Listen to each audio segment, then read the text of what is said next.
What's really good? We are back with another Pokemon Sun and Moon Wi-Fi battle. Today I have Minior and Lycanroc on the squad. A lot of you guys were requesting Minior, so I got that on the team today. But this team right here I actually used on one of my live streams a while back, and I didn't really like it.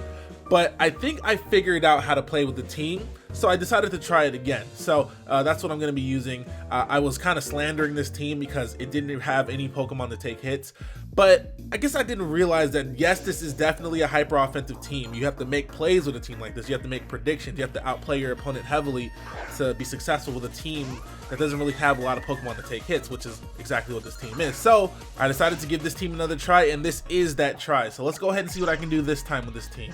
Anyways, he's going to lead off with his Tapu Fini straight off the bat. I wanted to lead off with my Lycanroc just to get my rocks up ASAP, but no can do here. This Pokemon gets Defog, it gets Surf, Scald, Hydro Pump, whatever you want to call it. So I'm going to switch out directly to my Magnezone just to try to scare this thing off. There's no way I'm actually going to go for the Thunderbolt or the Volt Switch because I know he has that Marowak chilling right there.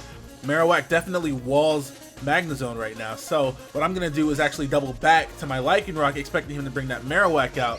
But he actually brings out his Tapu Lele. Now that's good and bad. It's good because he's actually going to give off what item he's holding this early in the battle, which is gonna, you know, get put in the logs. I'm gonna write that down. I'm gonna put it in my notes. And he actually reveals that he is Choice Guard because he goes before my extremely fast Lycanroc.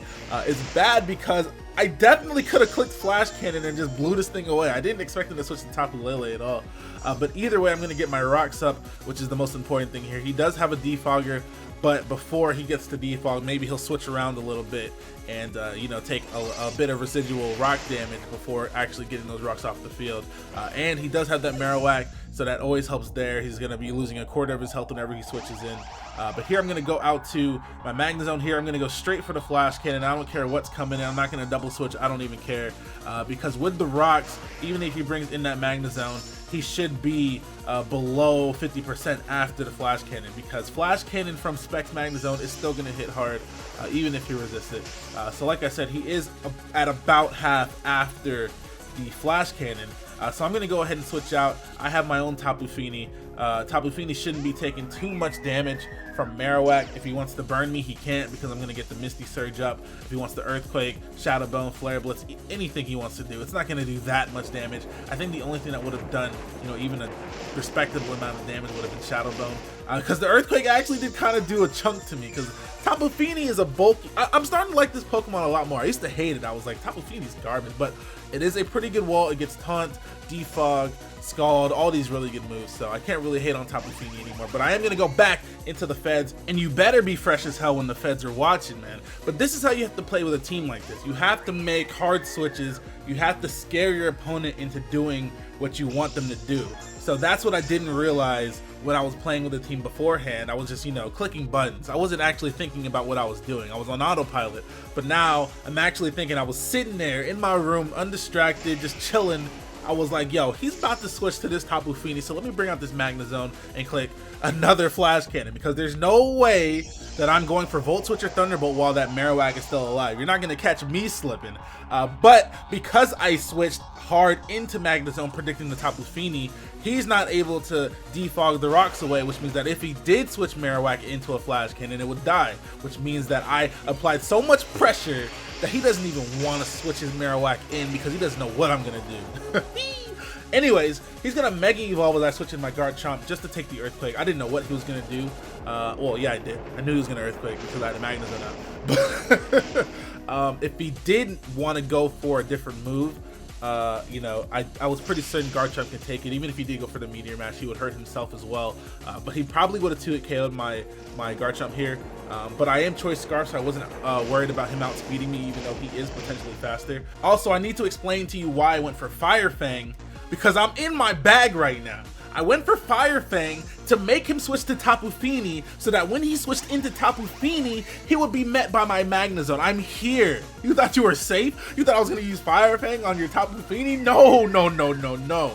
Every time you bring out that Tapu Fini, you will run into a Magnezone. I am here. I'm in my bag. I'm actually thinking about what I'm doing so that I can make you do what I want you to do. Also, though, that's not the only reason I went for Fire Fang. I went for Fire Fang as well just in case he switched that Celesteela in, because I didn't want to be locked into Earthquake just in case I killed that Metagross. I didn't want to be locked into Earthquake as he brought in a Pokemon that is immune to it. So I brought out my Fire Fang, try and make him switch to Tapu Fini so I could double switch to Magnezone. And no, I'm not going to go for the Thunderbolt or the Volt Switch, even though I made his Tapu Fini come in, because that would have been the ideal time to switch Marowak in. I double switched again as he brought in his Tapu Fini, so there's no way I'm going to go for an electric move. I'm just going to take the hit and kill him with 2 Flash Cannons. If he wants to bring out that Marowak, he's going to die to a Flash Cannon. So what he decides to do instead is just go for the Defog, get the rocks out of there. So that's fine. His Marowak's about half, his Metagross is at like 20%. So I have options here. So I'm going to switch out. Maybe I can save this this Magnezone for his Celesteela later on, because I should be faster if he's, you know, the wall version of it. So I'm going to go out to my Tapu Boo. I should definitely be able to take a Meteor Mash as well as an Earthquake. So I'm not too worried about this thing right now. He is going to leave me with you know, just a little bit of HP if he is max attack Adamant. That Meteor Mash is going to hurt a lot. But I should be able to take it and then kill him off with a Surf afterwards. So I'm looking pretty good.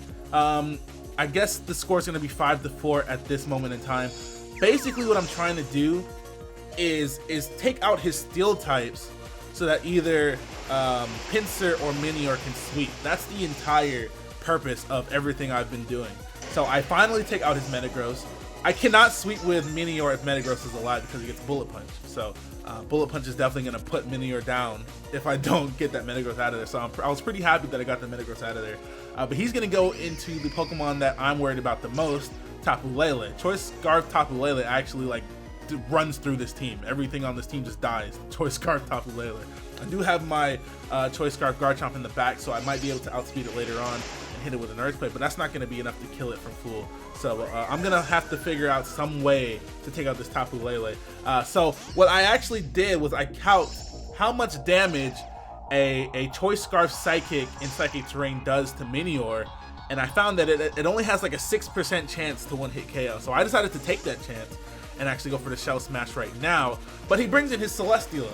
But because I went for the Shell Smash, I have a few options now. Because if he doesn't go for the Heavy Slam right now, he'll lose.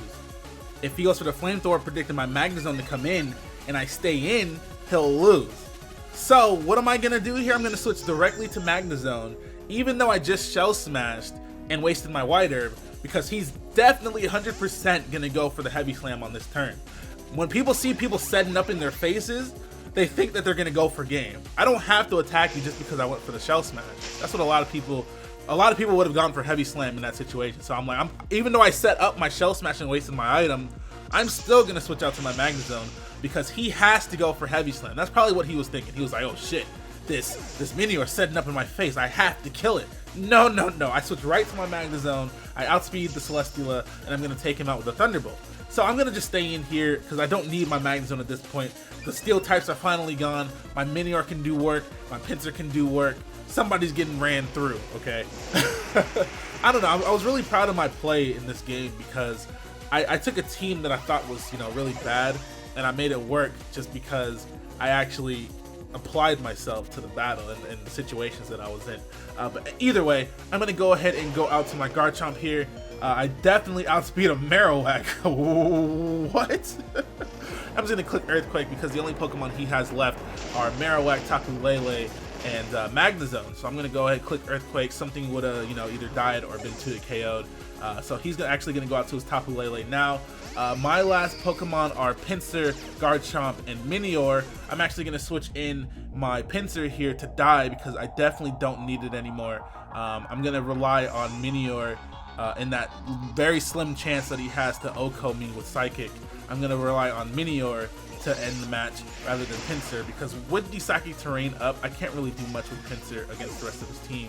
I definitely can't, I couldn't even take a Psychic to begin with, so not being able to quick attack and not being able to outspeed Tapu Lele, I might as well let Pinsir die. But here, like I said, I did do that calc. Psychic has a 6% chance to one-hit KO Minior with shields down, or I guess shields up, excuse me, with shields up. So I'm going to go ahead and Shell Smash after living the Psychic with 5 HP, which is why damage calculations are very, very important. I didn't know exactly how much damage he would do to me. I looked it up.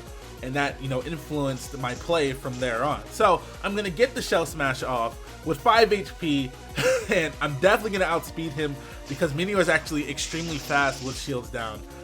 You're definitely gonna outspeed his Choice Scarf Tapu Lele, take it out with an Acrobatics, and then his last Pokemon is Magnezone, and because Minior isn't garbage like Lycanroc, it actually gets Earthquake. And I'm gonna be able to Earthquake this Magnezone and take it out. So that's gonna be a good game to Volps. I got this battle in my Twitch subscriber Discord chat if you guys ever want to join that.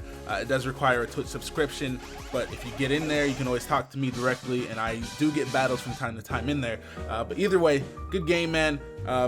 I really hope you guys enjoyed. You guys seem to be loving the videos, so please continue to hit that like button, comment what you want to see next, and please, for the love of God, subscribe to your no, I'm kidding. But anyways, thank you guys for watching. I'm gonna get up out of here. Yeah, hit that like button, comment, and subscribe, and I'll see you later. Bye.